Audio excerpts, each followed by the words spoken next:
welcome to the Ranger's Respite. I'm Philip, and this is Drinking Geek.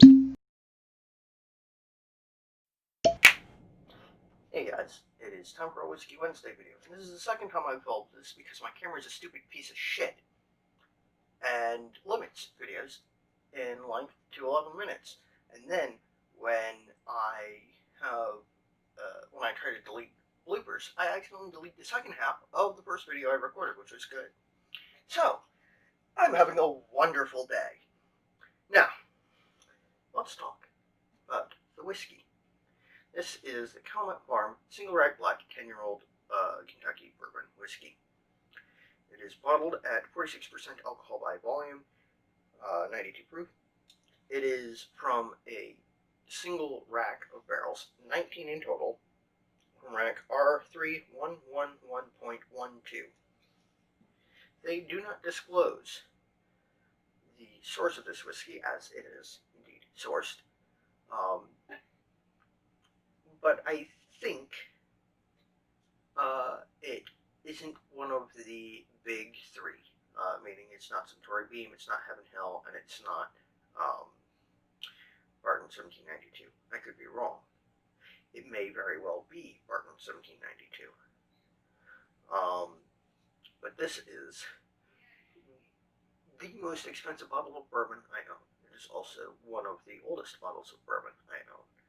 The other bourbon that I have that equals this in age being the Henry McKenna 10-year-old bottled in pond. This is a gift from my sister. And honestly, if I walked past this at the ABC store, I probably wouldn't buy a bottle at $79.99 pre-tax in Virginia, which makes it roughly $84 post-tax. Because I don't generally spend that sort of money on a bottle of whiskey. There are exceptions, of course. Now, let's talk about the actual whiskey. On the nose, it is like just an absolute cherry bomb. It smells so cherry-like that if you handed this glass to me and told me that it was your favorite black cherry whiskey liqueur, I would, on the nose, believe you, because it smells that much like cordial cherries. There is rich cherry, sort of syrupy sweetness that goes with it, some vanilla, some chocolate, and that's sitting on a bed of slight herbalness, some barrel tannin, and some char, and some dustiness.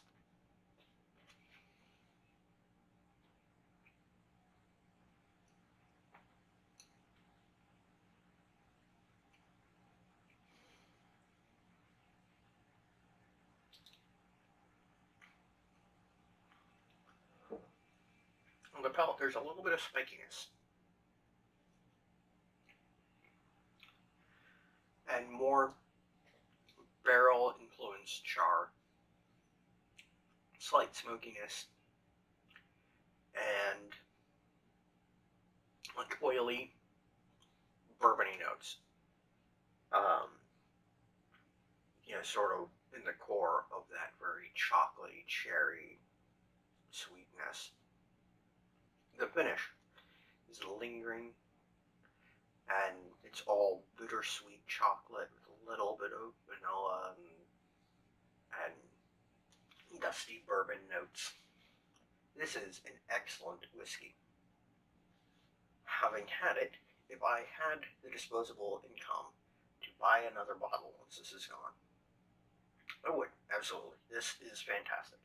This is what I would consider a connoisseur gift.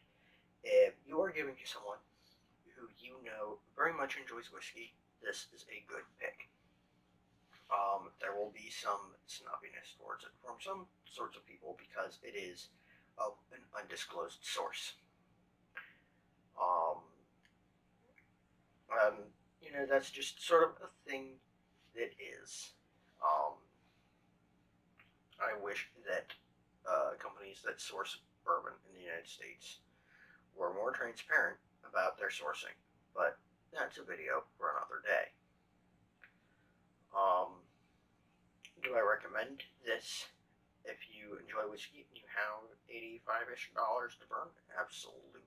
This is great. This is like when someone talks about a bourbon being a cherry bomb, like having strong cordial cherry tastes.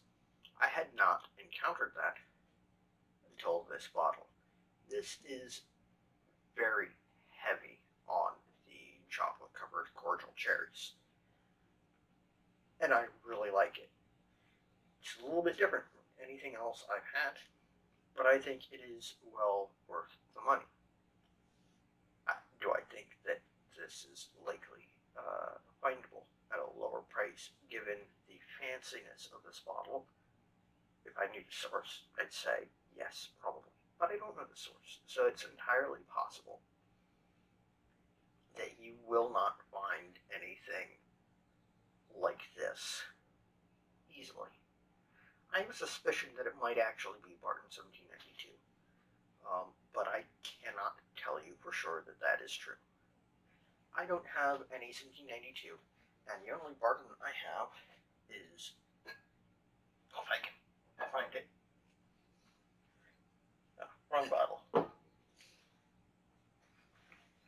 Yes, very old Bourbon 100 proof, and there is no real comparison between the two. This is absolute bottom shelf. I mean, I've got a review of it, I'm pretty sure. Bottom shelf cheap.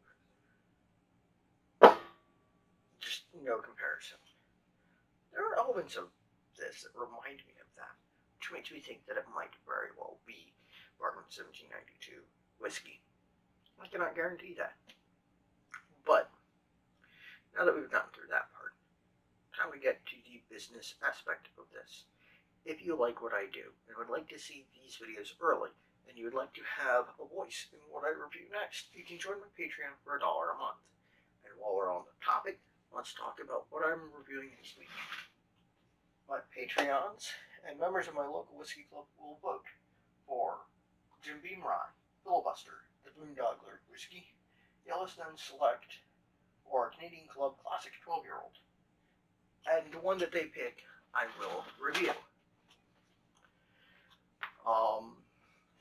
If you want to have a say, if you want a vote in that, my Patreon is $1 a month. You get that perk, plus you get all these videos early, Patreon exclusive content. You get input on cocktail videos, my Drinking Geeks videos, and you get access to the Drinking Geeks Discord server where you can chat with me, members of my local whiskey club, my former co-host, and a couple of other people about whiskey, cocktails, other nerdy stuff. It's a great time. I could really use your support. If you do not like Patreon, or you just want to throw some money my way, there's coffee. But I am also, if you would prefer to have something more tangible, I am also selling stickers on Etsy. There's a link in the description down below. Stickers are adorable. I don't have one on hand. They were designed by my friend Alyssa at Abercat Studios. They're my pot still shaped. That's the spirit stickers. Proceeds go to continuing the survival of this channel. There's also a link in the description down below to the Whiskey Lodge Discord server, where, full disclosure, I am a moderator, but we talk about whiskey and sports and brewing, distilling, etc. Lots of cool stuff going on there. And also, there's information down there. If you want to sponsor an episode, if you want me to do something specific and are willing to pay me money to do it, you will find my rates relatively cheap. And there's contact information in the description down below. I think that is everything. So, until next time, stay happy, stay geeks, stay ninja.